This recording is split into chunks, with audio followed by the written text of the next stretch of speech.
Ұлтымның салмақты ұланы, рухымды жалғап тұр әні, арымның темір қазығы, алаштың ардақтылары, келтелеу тыңдатып әнін, о менің жыр жақұттарым, Ахмет Мұстафаларым, Әлихан Міржақыптарым. Ұлтымның шарлап шырағы, рухымды жалғап тұр әні, көшімнің басында мәңгі алаштың ардақтылары.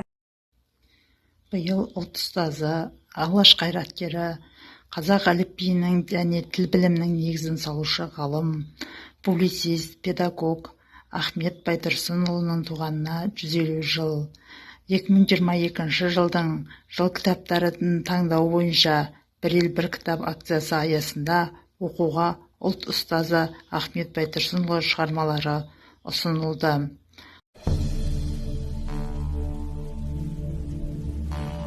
Ахмет Байтұрсынов тарту.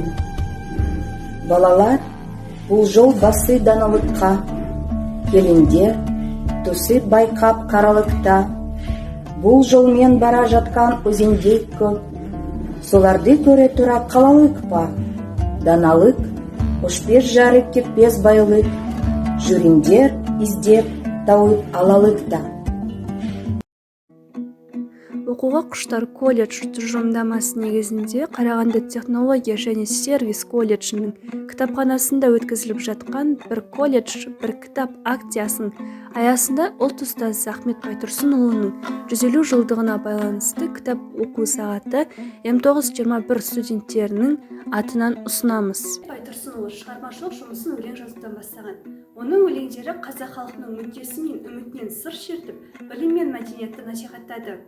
Онда ол еңбекші халықтың ауыр халін, арман тілегін, мұң-мұқтажын көрсетіп, жұртшылықты оқуға, білім ғылымға, рухани биіктікке, адамгершілікке, мәдениетті көтеруге, еңбек етуге шақырды. Байтұрсынұлы қазақ әліпбиінің алғашқы авторы. Ол тіл жұмсар, тіл құрал, баяншы атты еңбектер мен әдеби хрестоматиялар жазды. Оның осы жазбалары әлі күнге дейін тіл үйрету мақсатында қолданылып келеді. Ақынның алғашқы өлеңдері «Қырқмысал» атты аударма жинағы 1909 жылы Санкт-Петербургте жарық көрді. Ақын бұл өлең жинағы арқылы қалың ұйқыда жатқан халықты оятып, олардың ақыл санасын жақсартып, сол арқылы өз күш-жігерін жұмсады.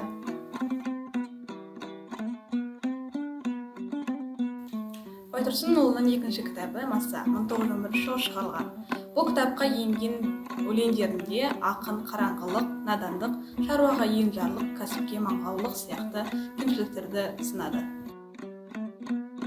Ахмет Байтұрсынов бізге жеткен қанат сөздерінде қазақ халқының тағдырына қатысты өз ойларын, идеяларын, ойлары мен уайымдарын жеткізе білді. Жастардың оқу тәрбиесі жұмысы түзелмей, жұрт ісі түзелмейді. Білімдіден не пайда, білгенін көпке айтпаса, үйреткеннен не пайда, қайырымы қайтпаса. Балам дейтін жұрт болмаса, жұртым дейтін бала қайдан шықсын. Білімді болуға оқу, бай болуға кәсіп, күшті болуға бірлік керек.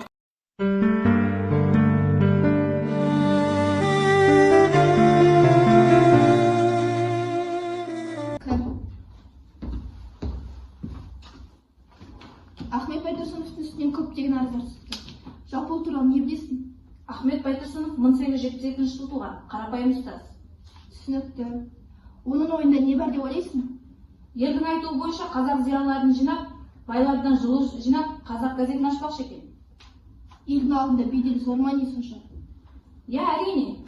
Оның жазған кітаптары ел ішіне тарап кеткен. Түсінікті. Онымен жолықтыр. Қорықпа. Көріңіз. Ахмет Байтұрсын сен ба? Мен. Сенмен әскери губернатор жедел түрде жолыққысы келеді. Не себеп? Барған соң көресің. Ал барайық. Кір. Боссың. Отыр. Ал, отырайын әскери губернатор. Қазақ газетін жарыққа шығармақшы сен ба? Мен.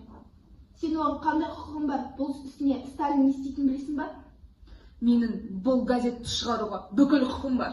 Сендер Сталин келгеннен кейін бүкіл менің қазақ елімді орыс тілін үйретіп, орыстандырып жатсыңдар. Сендер соны түсінемісіңдер? Жағдай осылай болды.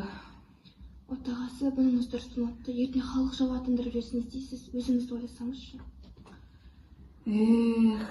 Бұлында дұрыс екен негізі.